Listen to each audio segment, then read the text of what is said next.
I have freeze-dried hundreds of batches of food and have made quite a few mistakes along the way. My freeze-drying setup down here has become a disaster zone. So while I work on getting this room cleaned up in tip-top shape, I will be sharing with you 10 common mistakes that new freeze-dryers make so that you can avoid them. Mistake number 1 that you should remember is to make sure you're pre-freezing your foods that are very liquidy, very dense, or have a very high water content. Now your freeze dryer is made to be able to do the entire process. It will freeze everything deeply and then do the drying process, but you will have less wear and tear on your machine if you are pre-freezing your foods. Now what types of foods should you pre-freezing? Definitely anything that is liquidy, like soups, juices, milk, broth. If it's pure liquid on your tray, I like to pre-freeze it. It just takes a lot of energy to actually freeze it. So if you freeze your trays 24 hours prior to freeze drying them, that's always gonna be better. You just have to make sure you're planning for this kind of stuff. Okay, now I got my proper drain bucket back. I am smelling this, and this is bringing me, oh my gosh, that makes me wanna puke.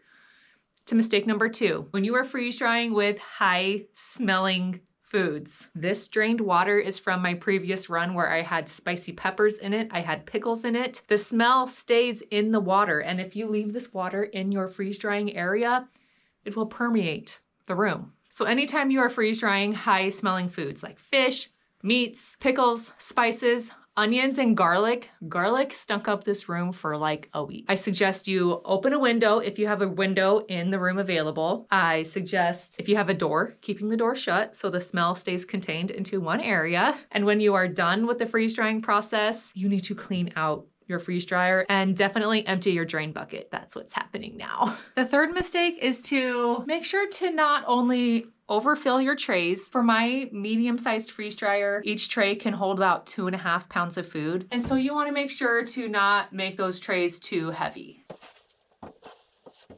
Along those same lines is you don't want to underfill your trays either. You'll have more even results when your trays are filled evenly. You want to get as much bang for your buck out of each freeze dryer run. These do use up electricity. You're paying for the cost regardless if you're freeze drying a small amount of food or a large amount of food. I am very guilty of not filling up my trays. You really can load up some of these foods as long as they're not super heavy. Like certain fruits do not stick together, so you can really pile on like apples, strawberries, kiwis, those kinds of things. You can stack them up on top of each other and they don't stick, which is so nice. Tip number 4. I'm gonna try not to fall. Mistake number 4 is to don't ever skip the extra dry cycle on your freeze dryer. Your machine thinks it knows when the food is fully freeze dried. It has some technology in here that senses when the food is done. Sometimes it's correct, but most of the time it's not correct. I don't like how this is hanging over the edge. I don't know if that's how I had it before, but I may end up needing to put those somewhere else. So when I am doing a freeze dryer run, I always add in at least an 8-hour extra dry time. Some people even do a 24-hour extra dry cycle. That doesn't mean you have to keep running it for that full 8 hours or 24 hours, but you do need to do some testing during that extra dry time to see if your food really is freeze dried or not. Number 5 goes along those same lines, as you always want to have a method for testing your food to see if it is fully freeze-dried. My favorite method is doing a weight test, which you can do by using a scale. During that extra dry time, you're gonna pull out your trays, weigh them, write down the weights, put them back in, you're gonna run it for 2 to 3 more hours. Pull the trays back out, weigh them again. If your weights are the same, then your dryer has removed all of the moisture that it's going to, and your food is fully freeze-dried. If your weights are changing, then your food needs more freeze drying time, and I would let it run for another like 5 to 6 hours and then repeat the same process. These are all foods that need to go into my prepper stash. I also have a basket of freeze-dried Skittles. I made these when I was doing that prep for our elementary school's like fall raffle that I donated a basket of freeze-dried candy to. I like having candy on hand for like if I need a quick gift for someone. When my kids go to birthday parties, we like to throw in a bag of freeze-dried Skittles and they get so excited to get this as a gift. But where am I? Oh, I found more jars that need to go away.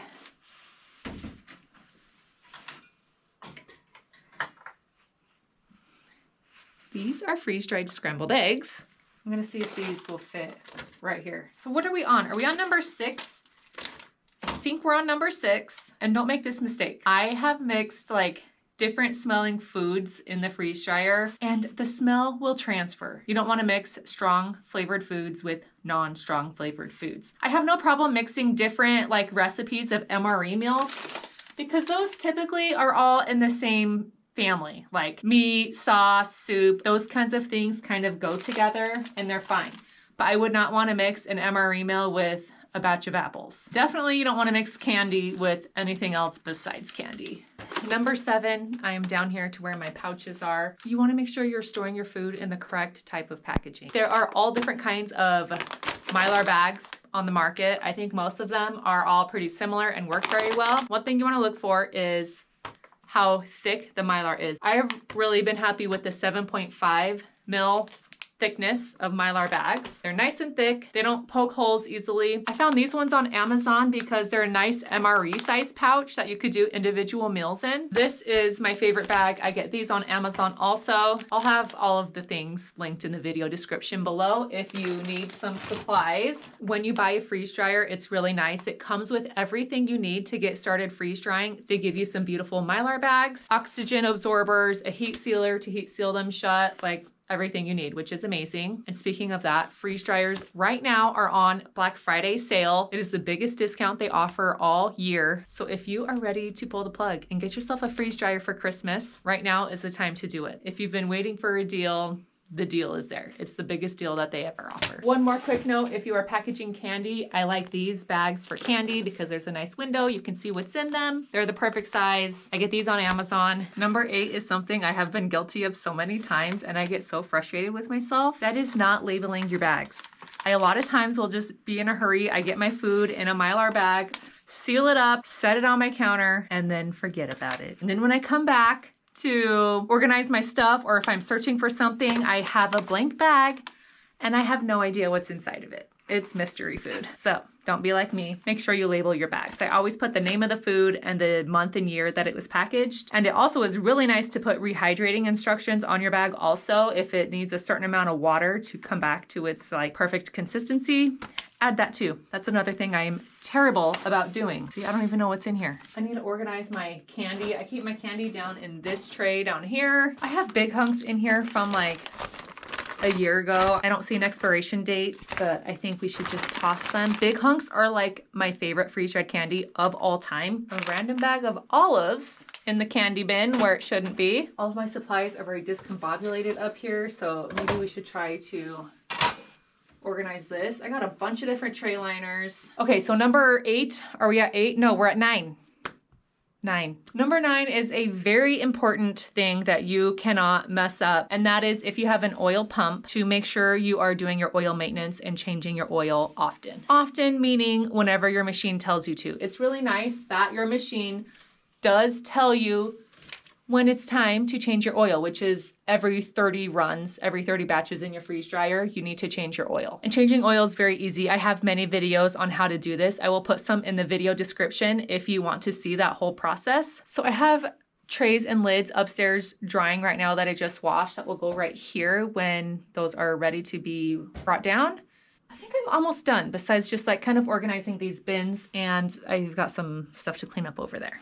The number 10 mistake to not make when freeze drying is just simply knowing what foods freeze dry well and what foods don't. Foods with very high fat content do not freeze dry well. You can freeze dry them, they will just have a much shorter shelf life. Like I have made freeze dried bacon, freeze dried peanut butter. They're just things that are not gonna last long for long-term storage. You would need to use them very quickly. I have lived and learned many times. I've had many disasters in my freeze dryer. Like I made a homemade elderberry syrup, which in thought sounded amazing, to just have a powdered elderberry syrup that we could just mix into water quickly if we're starting to feel sick, or to help build our immunity when, you know, like cold and flu season is going around. The syrup had honey in it and it completely exploded in my freeze dryer. And it was like the hardest thing to clean off because the stickiness was in the top of the shelves, on the heating units, everywhere. It was a nightmare. But my last point is that everything is fixable on your machine. I am making this video to help you not be afraid of freeze drying. It seems like a big, huge process that you really need to be good at in order to own a freeze dryer. You don't have to. I have tons of videos here on my channel if you want to go back and just look at all of the things I've done. I have hundreds of videos. So if you are not a subscriber, hit that subscribe button, give this video a thumbs up if it was helpful for you. Don't forget to check out that Harvest Right sale, and let's get the grand finale of this new clean freeze-dried room. I'm so happy. I feel like I can breathe again. Okay, I have 2 things left to do. I have to empty my trash and vacuum. Share with me the mistakes you maybe have made in your freeze dryer, and we can all learn together. Remember, when you freeze dry today, you secure your tomorrow. Bye, friends.